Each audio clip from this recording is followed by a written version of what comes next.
So, here we are. Darien sports editor Steve Buno wrote a novel, a sports novel, and it's about hockey. And this is me, Steve, and I'm going to read the first chapter for your pleasure, I hope. And I hope not the opposite of pleasure, but I'm going to read this for anyone who's interested. Splinter, a novel about hockey, a boy, and a bench, by Stephen M. Buno. Steve for short. And here we go. And we start with part 1, Asleep. Splinter, part 1, Asleep. Once upon an ice rink at a time forevermore far away, in a ramshackle heaven we skate, day after day after day. Chapter 1, Rear View. Not now. The coach's refusal was solid, cold, just like the scuffed ice that Jerry was afraid he would only ever see from his perch on the bench. When will I play in a game? Jerry thought. Worst of all, the coach's command was frozen in that closed trap of the present, the confined and rolling present, the present that stayed put, game in, game out. Morning, noon, and restless night for the 14-year-old boy. The present that was always not now. Coach Harmon didn't have to shout. He barely used his voice, as he denied for the 10th time in 10 games to let Jerry leap over the boards to take his would-be regular shift with the third line. The line that he practiced with starting at 5:30 most mornings when the Riverview Voyagers Bantam hockey team tumbled from dreams to a dulled ultra-reality at the abandoned warehouse of a rink the boys called home. They called it that rotten rat's nest, or simply the dump. But they did so with a warped affection. It showed in their eyes as an underlying glee. Proud of a home rink that was home to vermin? The boldest could be found scurrying across the ice before practice as knock-kneed Harmon, with his 2 equally knock-kneed sons, pulled the nets into place. Proud? Not really. It was just that Rip Rink, as it had been commonly tagged for decades, was the sacred place where they had learned to scrape through their first skating strides, sweep sticks from back to front to fire their first pucks, and eventually turn up a tiny fury in their first shifts in uniform. The sloped ceilings, the kinked chicken wire dividers above the boards behind the goal cages, scattered 4-inch wide, in some places more, nature-chiseled gashes in the grimy, crumbling concrete block walls that welcomed in the cheery New England winters, as well as invited in slumming seagulls and confused circling pigeons. The kids' parents just let the irony do the talking. On the occasion when it was required in conversation to call Rip Rink by name at all, grown-ups would level their eyes and breezily deliver the moniker the locals' only artificial ice patch was christened with, when it first opened its doors and ceiling, originating as an outdoor rink, in 1929. The Riverview Ice Palace. If this place is a palace, then I'm friggin' King Tut, Jerry's 10-year-old Canadian second cousin Brad spat out in disbelief when he was down to visit the family for the first time last Christmas and was taken off to Rip Rink for a jolly holiday skate. Regularly visiting teams were equally tweaked. Out-of-town kids from places with real rinks. Kids who skated in arenas of higher geometric hygiene. On rinks that were fitted with smoothly joined boards, complemented by shimmering plexiglass and locker rooms, with clean and gleaming shower stalls, and hooks on the walls above the bench seats. Kids whose rink's assembly did not resemble that of giant ramshackle backyard sheds had their own alternate pet names for the dim, irregularly configured jazz-age palace, also known as Rip Rink. Ripe stink was one popular rhyming insult, a favorite with rival 10 to 12-year-olds. Further maturity preferred the abbreviated label, Rear View, accent on the rear, which was the visiting bantams and high school kids' sneer of choice. Some of them just labeled it inevitably Butt View. The variations on that theme were novel. Part of the ritual inside chuckle for the out-of-towners was built into the fact that for them, the best thing about playing at Riverview Ice Palace came when sticks, equipment bags, and players were packed back into mostly low-slung station wagons. This was 1971. The contest of ripe memory, Rearview Rink was reduced to the 6-inch confines of its nick namesake, reflecting as a shifting oblong image in the family shuttle's rearview mirror.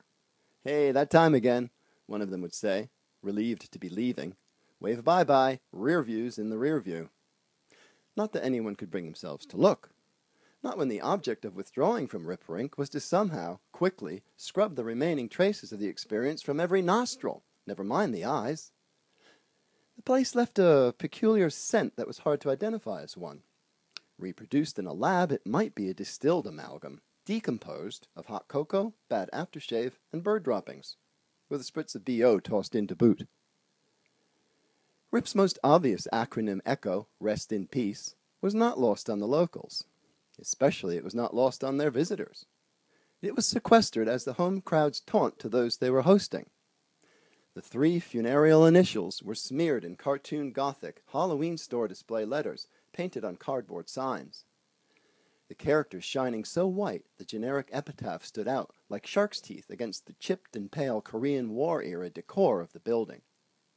1950 being the last time a new hockey photo was framed and hung in the lobby, the last time the entire place was slick with a new coat of paint. When the older boys took to the ice during the Riverview High School hockey games, partisans stood baying from tilting bleachers. Bleachers that by this season had reached rocking horse perfection, with no leg touching the ground at the same time as all of the others. 100 screaming kids would reach a shared crescendo when their team, the Wildcats, got on the scoreboard. First in unison, then freestyle, the stands began to lurch. The individual 100 fan-packed sections, all 6 of which were full up for the big games, listed and swayed. Seating capacity 70, Amalgamated Circus Grandstands Corporation, circa 1920, was still quite visible on the blackened back middle legs of each section. Scores and more of the cardboard RIP fill-in-the-blank for the enemy visiting team signs were held up at once. An uneven, far too happy, far too deep for its age, young, and maybe adult, male voice would careen through the cracks in the roof, bellowing, "Helter-skelter!" The broadest of New England accents allowing for a full-throttle lion's roar of the larynx, "Helter-skelter!" A Riverview High goal followed by the declamation, co-opted from the title of the then still not so old Fab Four's harshest of tunes, was all it took. Tightly packed kids from runny-nosed 8-year-olds to draft-aged ramblers leaned and shoved their collecting weight in a dancing sway. At last Sunday's game, the Wildcats opened the scoring to take a 1-0 lead after only a minute of play. "Helter-skelter!" growled from the jaws of the adolescent basso profundo with the pimple-speckled brow, and they were off. A jostled little boy, no more than 9 and lacking experienced sea legs, whose brothers were among the uniformed combatants on the other side of the boards, found his hot chocolate first drenched and then stained to gray his woolen mittens. Like a mud rain, the spillage flecked the powder blue cap of the kid in front of him. 3 older girls stood shoulder to shoulder, feet planted at the top row of one section of stands. Facing front, hanging off the back and gripping the high railing through bright white gloves, they looked like they were doing a triple water ski run off the same line. Experienced, knees expertly giving, but bodies erect for the entire trip. Their shocks of red, yellow, and light brown hair waved out behind them. The curly red-headed maid wore braces and glasses and opened her mouth wide enough to swallow an orange. Her chapped skin stretched, cracking the pale raspberry-colored corners of her mouth as she let out a scary movie scream, which scattered back to the rafters 6 intruding pigeons. Her 2 flanking friends laughed hysterically, nearly losing their grip. Other heads and torsos hunched and reared or wobbled to stay atop Rip Rink's bleachers bronco ride. As if in a swell at sea, the stands rolled back and forth, the legs striking the floor like a chain gang of Goliaths breaking boulders out on the back road to hell.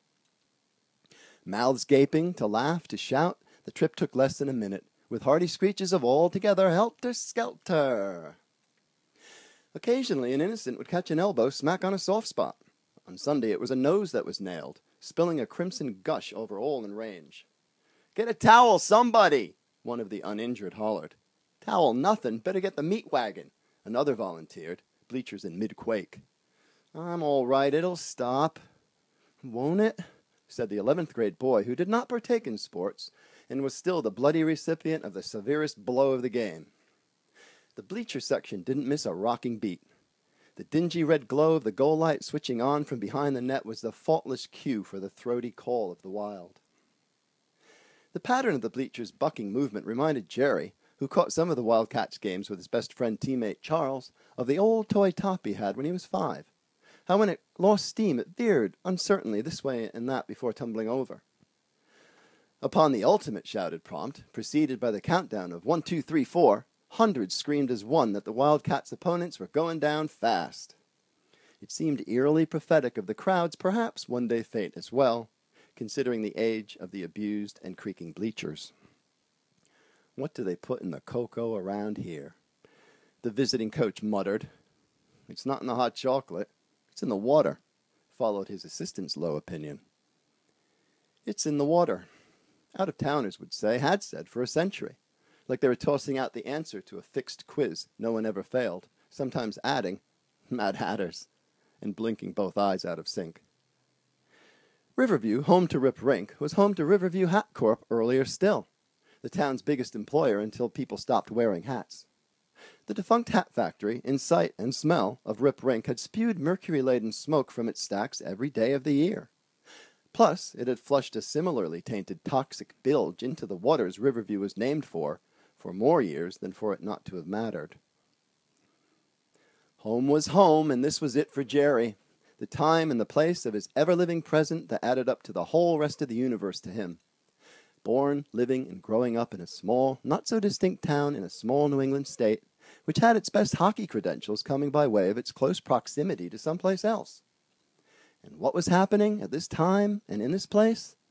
"Nothing's happening, that's what," was Jerry's inner reply to the coach's ritualistic denial of him taking his position on the third line of Riverview's Bantam A. That's the first chapter of Splinter.